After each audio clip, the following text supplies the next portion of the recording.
As a little girl, I used to sit on my window and sing, ירושלים של זהב ושל נחושת ושלו. And I used to sing it to the sky, thinking God is like listening somehow. הלא לכל שירייך אני כינור. I grew up in Israel, secular family. Of course, we did the holidays, and like everybody in Israel does. I always believed in God, but never really had a real relationship with Him. Didn't really know what that looks like. Go to school and then go to job and get a place to live, get married, have kids, and all that routine. Is like I said, okay, well, what else? There's got to be something more. When I was 23, that was the first time I actually left Israel to come to America, initially to visit my mom. And she was living in a spiritual community at the time, very pretty, very healthy, no smoking, no drinking, no drugs. Started by a guru from India. Whatever you believe is good as long as you does good to you, kind of thing, as long as it doesn't hurt anybody else. And I learned about yoga and learned about all the Hindu philosophies and other philosophies, a lot of Eastern, of course, philosophies. It was very surreal, very peaceful there, out of the craziness of the world, kind of like a bubble from the world. Eventually, I decided to stay there. In the course of the time that I was there, I met my husband, and my husband was very much involved with the spiritual side of things in the community, and I started to feel less and less connected. I had different ideas, but didn't really have my own path. Everybody else seemed to really find their place, or see the guru there as their,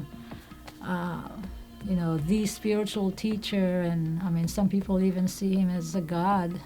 I never felt that I wanted to be a part of that. I just didn't feel like this is the way, and definitely wasn't the way for me.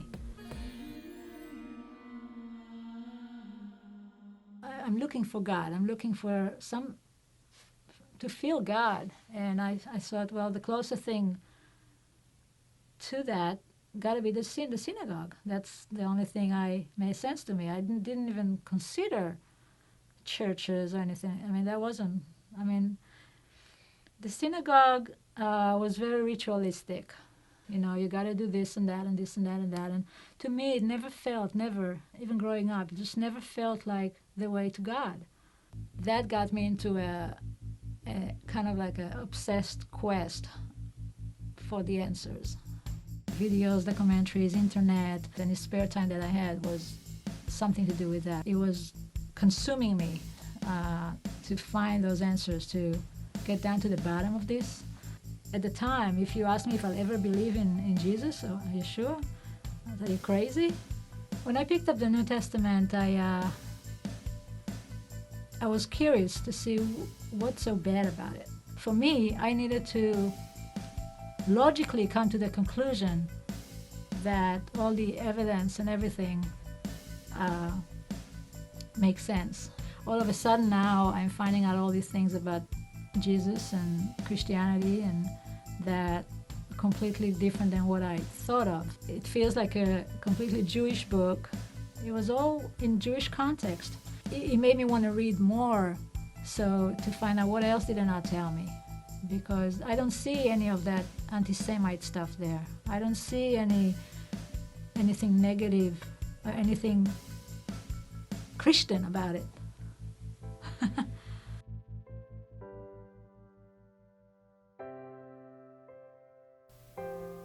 When I read the New Testament and I learned more about who Yeshua is, and and how Jewish he was, and there's nothing more Jewish that a Jewish person can do than to put his faith in the Jewish Messiah.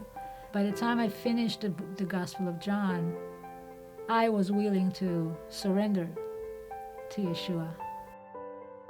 There was something about that book, the way it was written, and logically it all added up, but there was that one part that I was holding back on. Surrender, to me, was like almost a defeat, you know. Gosh. I was just by myself in my room, and I went down on my knees and prayed that Jesus will come, Yeshua will come into my life. There wasn't any like lights or any crazy things happen, or nothing changed on the outside, but you get that feeling that you know where something is right, and that's the feeling I had, and I felt like I found the truth. Okay, I'm yours, you know.